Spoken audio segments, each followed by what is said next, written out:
This is Eyewitness News Health Beat. On the Health Beat today, we want to talk about a problem facing many children, anxiety and school phobia.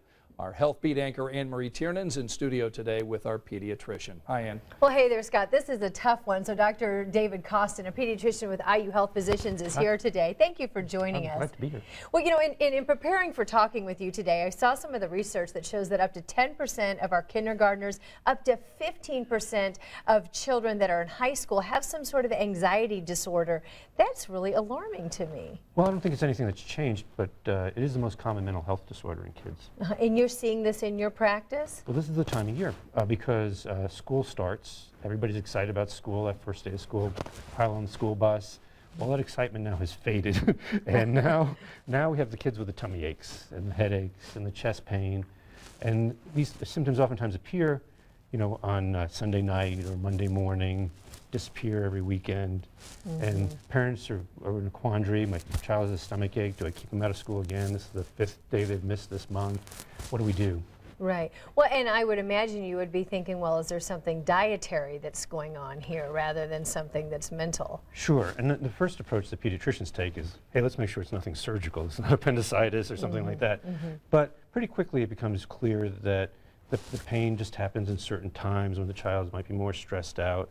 And that the pain's non-specific. Typically when we ask the children where it hurts, it's all over.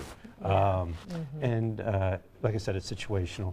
And it's a very difficult problem for parents to manage. Yeah, well, we've had some parents that weighed in on our Facebook page and have some questions, so we want to show you this one that comes from Lauren. She wants to know, my child has a terrible time at night because he's scared. How can I get him to sleep in his own room without it being a fight? Well, I wish I knew better how old this child was. This is a very common problem in toddlers. They hate to go to bed. Toddlers love routine. They love a bedtime ritual where you do exactly the same stuff overnight. But if you're dealing with a school-age child or even maybe a middle school child that can't separate to go to bed at night, that's probably a sign of separation anxiety, and especially if it's impacting other things. They don't want to do sleepovers. They don't want to go to summer camp. They don't want to get away from their parents. That might be a time to think about seeing a child therapist to work on this. Anxiety is not only very common in children, but it's also very treatable in children. And what are some of the treatments that are available that perhaps would be non-medicated options? So talk therapy works great for this.